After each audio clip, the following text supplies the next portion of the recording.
Muy buenas tardes. Hoy comenzamos el ciclo Imagen de España en la novela cubana.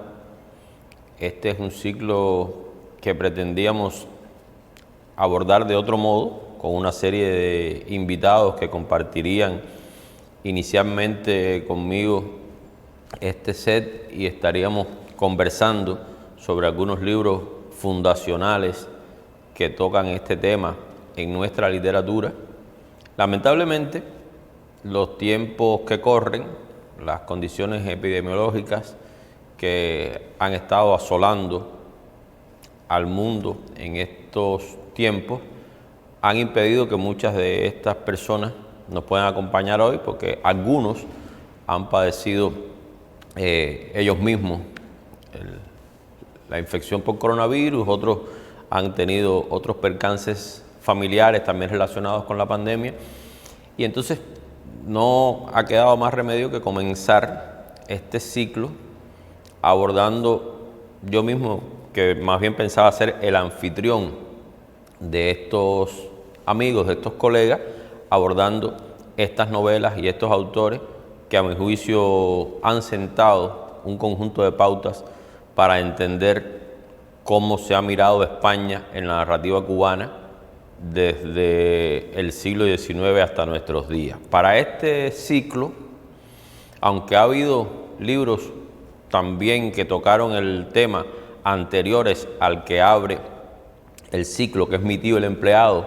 de Ramón Mesa, una novela de finales de los 80 del siglo XIX, yo siempre he creído que Mi tío el empleado es un libro que fue infravalorado en su momento y que de alguna manera lo sigue siendo hasta nuestros días, a pesar de que ha tenido ya múltiples ediciones y estudios y análisis. Pero quería comenzar el ciclo con Mi tío el empleado. Después, la segunda propuesta era Un verano en Tenerife, de Dulce María Loynaz, un libro del año 58, del siglo XX. Y en un tercer momento conversaremos de la obra de Alejo Carpentier, pero en específico de los dos libros que a mi modo de vista más se acercan a España, aunque España es una presencia más bien constante en la novelística y en otras zonas de la producción carpenteriana, que son sus dos novelas finales, La consagración de la primavera de 1978 y El arpa y la sombra de 1979, que son para muchos el colofón de la obra literaria de Carpentier. Y en un cuarto momento estaremos conversando sobre El polvo y el oro de Julio Travieso, una de las más contundentes novelas cubanas de finales del siglo XX. Volvamos a Mi tío el empleado. También hay algunas generalidades que me gustaría comentar. La más importante, bueno, por supuesto, España nos dio el idioma, y de ese idioma vamos a hablar en más de una oportunidad en este ciclo, de cómo se ha manejado no solo cubanizando el español, sino también cómo algunos autores, Reinaldo González es el caso más claro, se han movido hacia un español mucho más castizo, también un poco Dulce María Loynaz en Un verano en Tenerife, para buscar allí determinados resortes estilísticos que se adecuaran mejor al tema que trataban sus libros. Vamos a hablar de otra característica que así empieza con Mi tío el empleado, que es la característica del emigrante español que llega a Cuba y viene en busca de fortuna. Casi todos estos libros de algún modo tocan ese tema y por supuesto todos tocan de manera directa unos, tangencial otros, lo que Bakhtin definiría como uno de los grandes cronotopos de la novela, que es el viaje. Ese viaje que puede ser el viaje de Colón, el viaje de los inmigrantes que huyen de situaciones complejas en la España de cualquier época, dígase siglo de oro, dígase siglo XIX, dígase la España de la Guerra Civil, o en sentido contrario, porque también hay presencia de cubanos que están en España durante la Guerra Civil sirviendo como voluntarios en las brigadas internacionales, o el caso de Dulce María Loynaz como turista que va a conocer a su familia política a las Islas Canarias. Bueno, Mi tío el empleado, de Ramón Mesa, es un libro que, les decía, pasó con bastante mala fortuna por su época. Solo tuvo una crítica notable, aunque de algún modo, o sea, es la crítica escrita por José Martí, donde alaba a Mesa. Sin embargo, Martí tiene una especie de sabor amargo por cierta caricatura, por cierto, no tanto la caricatura, que él dice que no le pesa en la novela, porque Mesa reflejó la caricatura que era la sociedad cubana, pero sí cierta risa que no le pareció acorde con los intereses políticos de la época. Rafael María Merchán, crítico cubano emigrado en Colombia durante mucho tiempo, también de algún modo le criticó a Ramón Mesa que el libro era un libro muy interesante, pero relativamente inconveniente desde el punto de vista político. Sin embargo, dos críticos bastante notables y bastante poderosos en el sentido de la influencia que generaban en La Habana del periodo, estoy hablando de Manuel de la Cruz y de Enrique José Barona, menospreciaron Mi tío el empleado, dijeron que era un libro medio fantasmagórico, que en realidad no ocurría nada, que podía haberse escrito de otra manera, que si bien Carmela, otra novela de Ramón Mesa, era la hermana menor de Cecilia Valdés, o una especie de novela ancilar de Cecilia Valdés, Mesa se convertía de algún modo en una especie de discípulo brillante, pero no mucho, de Cirilo Villaverde. Recordemos que Cecilia Valdés está considerada por muchos autores como la gran novela cubana del siglo XIX, porque pinta todo ese fresco de la sociedad colonial y tal. Mi tío el empleado cuenta la historia de un pobre inmigrante español que llega a Cuba con su sobrino, como se dice en buen castellano, con una mano delante y la otra detrás, con una carta de recomendación para un burócrata del estamento burocrático colonial de la época. Este pariente suyo se da cuenta que ahí hay un filón para ciertos manejos turbios con respecto a la hacienda, al tesoro de la administración colonial, y Vicente Cuevas, que es el nombre del personaje protagónico, del tío, pues empieza a navegar por los vericuetos, por los meandros de la burocracia colonial española en Cuba, en esa Cuba del 19, una Cuba posterior a la Primera Guerra, una Cuba en que ya el romanticismo como tendencia artística comienza a ser relativamente superado. Ramón Mesa era un hombre que era muy amigo de Julián del Casal y por tanto amigo del círculo casaliano, y que estaba bien al tanto de las nuevas corrientes de la literatura europea, fundamentalmente la literatura francesa, que tanto gustaba en ese momento. No olvidemos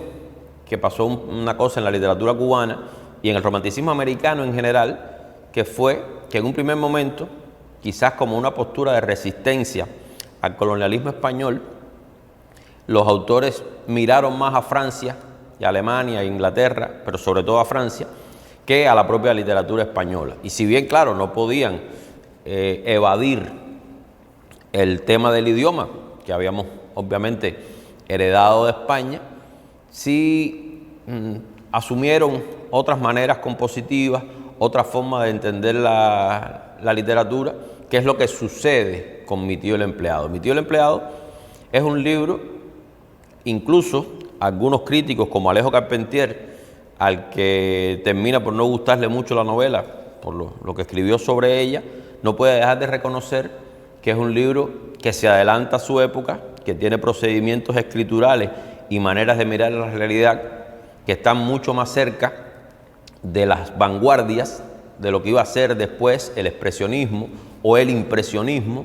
esa versión caricaturesca y al mismo tiempo sesgada de la realidad que va dando el narrador. Mi tío el empleado tiene dos partes. Una primera,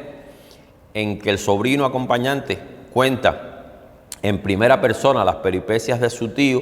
y cómo se va metiendo en estos malos manejos que lo conducen casi a la cárcel y que lo obligan a escapar en una goleta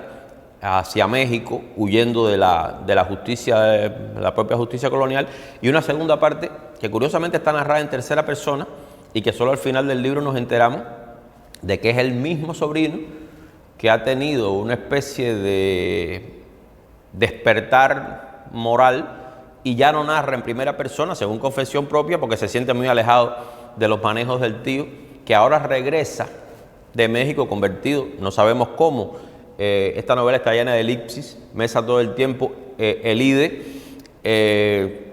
cuáles son en realidad esos manejos turbios, dónde está la corrupción, dónde está el robo. Solo habla del resultado y de cómo esto influye en este personaje que se transforma de Vicente Cuevas en el Conde Coveo. Es una novela especular en el sentido que la segunda parte remeda de algún modo todo lo que sucede en la primera, pero desde el punto de vista entonces de un hombre que ha obtenido éxito social, que ha obtenido reconocimiento, que tiene dinero, que tiene poder, pero sigue sin tener ni cultura, ni decencia, ni ninguna de las otras cosas que pueden caracterizar a un ciudadano, digamos, íntegro. La imagen de España aquí, por supuesto, Cintio Vitel ha escrito un ensayo donde dice algo así como que es imagen y semejanza, o sea, que los males de la administración española se reproducen, ya eso lo sabemos incluso por otros historiadores, se reproducen de alguna manera en muchas de las colonias. Cuba fue la más larga, o sea, la colonia que más tiempo estuvo supeditada a la metrópoli, y evidentemente muchos de esos males, por supuesto, lastraron la administración colonial, y es un poco de lo que se habla en este libro. Lo que sucede es que Mesa hace una denuncia política y social que no es una denuncia frontal, directa, como puede haber sido la denuncia de ciertas zonas en contra de la esclavitud que se hacen en algunas novelas anteriores del siglo XIX, sino que queda como telón de fondo a todas estas peripecias de este pícaro. Mi tío el empleado le debe mucho también a la novela picaresca, porque Vicente Cuevas es un pícaro en toda la acepción de la palabra, un pícaro un tanto inocente, un pícaro un tanto ingenuo en alguna que otra oportunidad, porque incluso es víctima de varias bromas macabras o poco macabras a su llegada a La Habana, etcétera, pero se convierte en un hombre poderoso y que regresa a España casado con una prometedora heredera de la floreciente aristocracia cubana, que garantiza la fusión de su dinero, de su riqueza, con la del propio conde, y bueno, vuelve a España con ese sueño cumplido de indiano rico, que sabemos que fue uno de los principales alicientes de la emigración española a América ya durante el proceso de la colonia. No solo en el caso cubano, sino en muchísimos casos, y que no siempre, obvio, terminó de la manera en que termina esta historia de Mi tío el empleado. Esta es una novela que estuvo sepultada durante muchos años por la crítica literaria cubana. Solo en 1960, Lorenzo García Vega, en su antología de la novela cubana, la volvió a dar a la luz con un estudio. Después la publicó de manera independiente, y a partir de ahí pues ha sido una novela que ha tenido varias ediciones, incluso ediciones anotadas con comentarios, y que ha tenido entonces el acercamiento de muy importantes ensayistas, sobre todo cubanos. Es muy interesante el texto que ha escrito sobre ella Antón Arrufat, donde habla no solo de la corrupción, sino también de la necesidad de Vicente Cuevas de ser algo, de esa especie de ilusión, de fuerza interior que lo mueve a buscar el reconocimiento social, o el texto de Reinaldo González, o el texto de Lisandro Otero, el texto de Calvert Casey. O sea, como ustedes verán por la nómina, muchos importantes novelistas cubanos de finales del siglo XX se han acercado a Mi tío el empleado y han visto en ella lo que realmente es la novela más audaz, la novela que abre una serie de puertas que no abren otras novelas del XIX. Incluso en muchos casos se habla, cuando Mesa disecciona de esa manera un poco esperpéntica los nexos de la burocracia, los meandros de la burocracia, de los nexos que tiene con el proceso de Kafka y también con cierta zona de Valle Inclán, en eso en que los personajes pasan de manera un poco esperpéntica ante la vista del lector. Es una novela de una prosa súper amable, de un español castizo pero también cubanizado, que nos lleva al disfrute de un libro que en realidad me gustaría proponer. Sé que puede ser un libro no tan conocido fuera de las fronteras nacionales y que se revisite para enterarnos, ¿no?, de cómo este escritor, que escribió este libro siendo un hombre sumamente joven, estaba quizás rozando los 30 años, y que incluso después escribió muy poco y se dedicó a la vida política de alguna manera,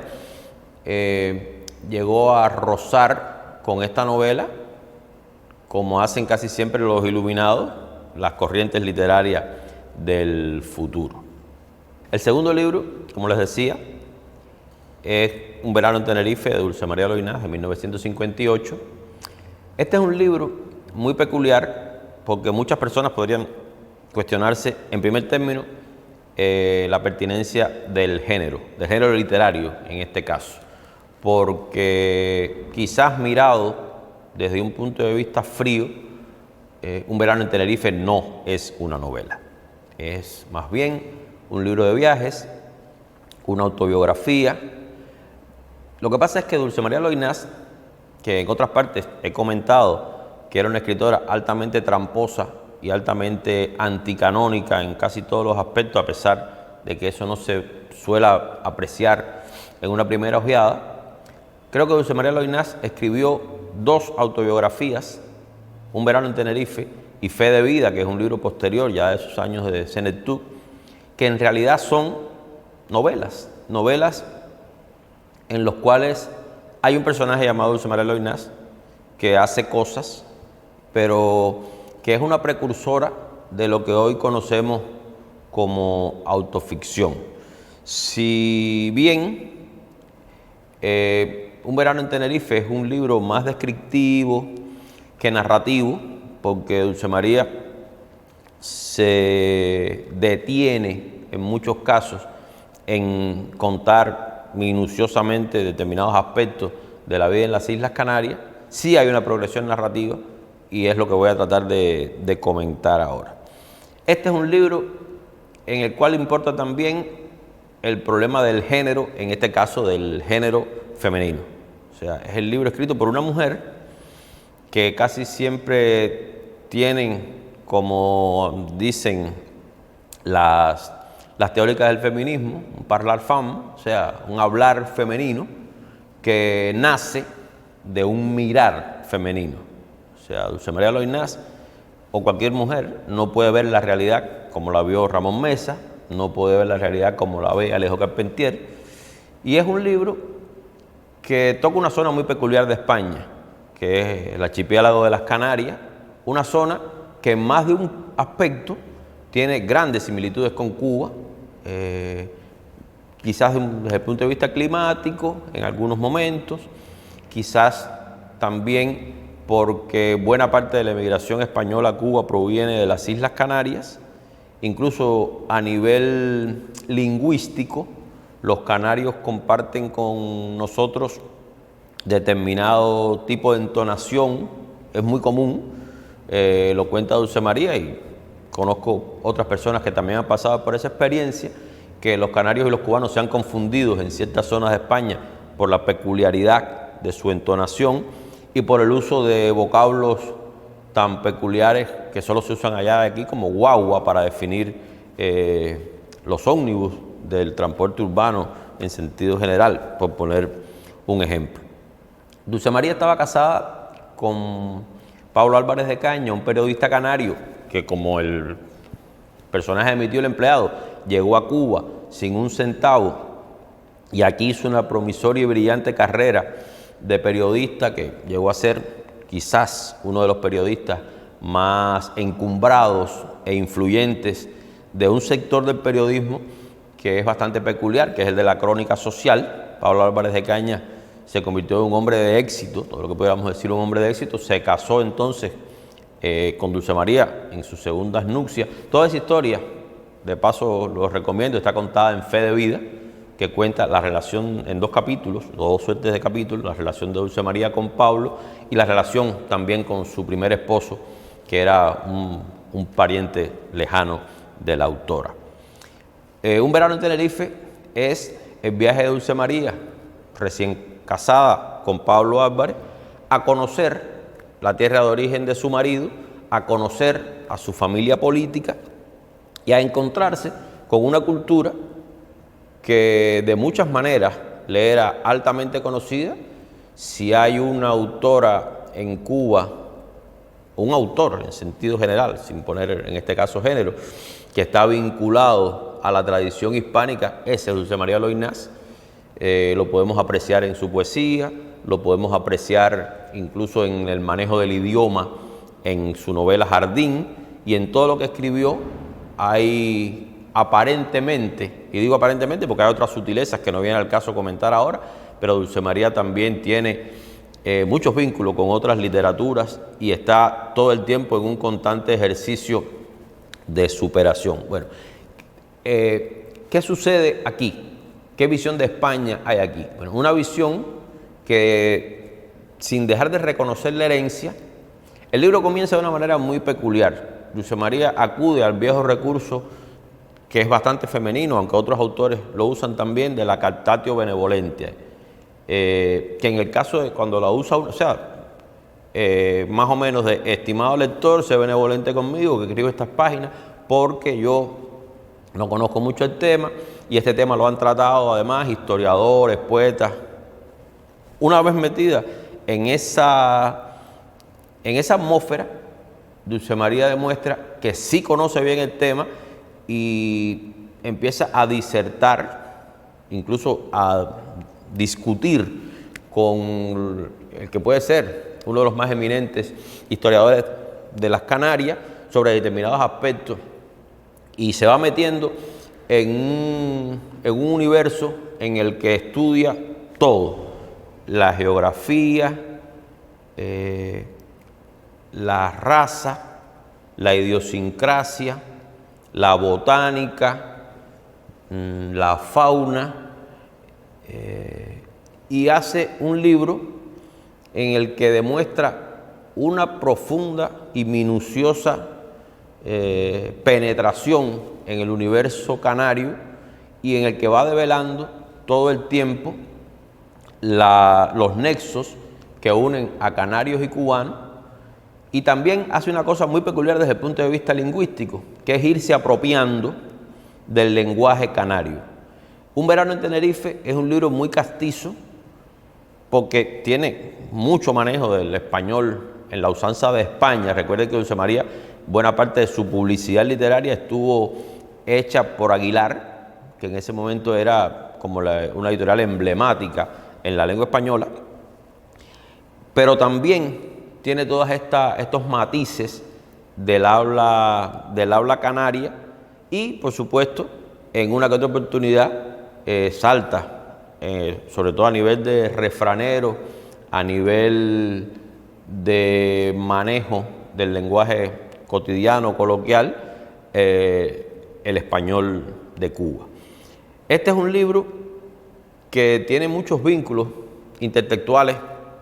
De hecho, Dulce María de algún modo se hermana y hasta se pone en una postura de discípula de algunas importantes poetisas canarias. Hay un capítulo del libro que se llama Tres poetisas canarias, donde ella habla de los hipotéticos vínculos entre esas autoras y ella misma.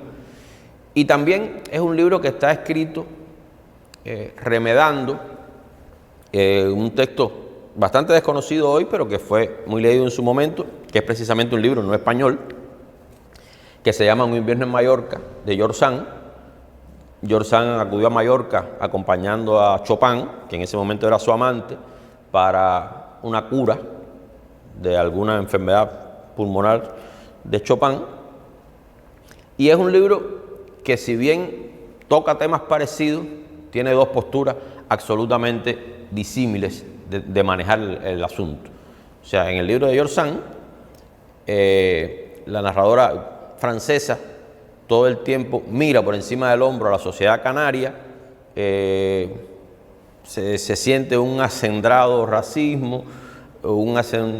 especie de superioridad blanca. Recuerden que los canarios provienen de la mezcla de los guanches con los hispanos, entre otras cosas. Mientras que en el libro de Dulce María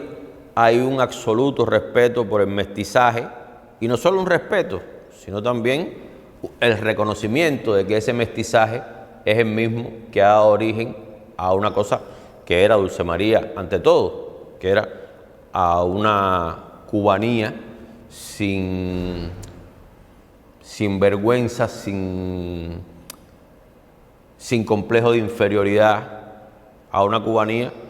como era la digna de lo que era Dulce María, la hija de un general de la Guerra de Independencia.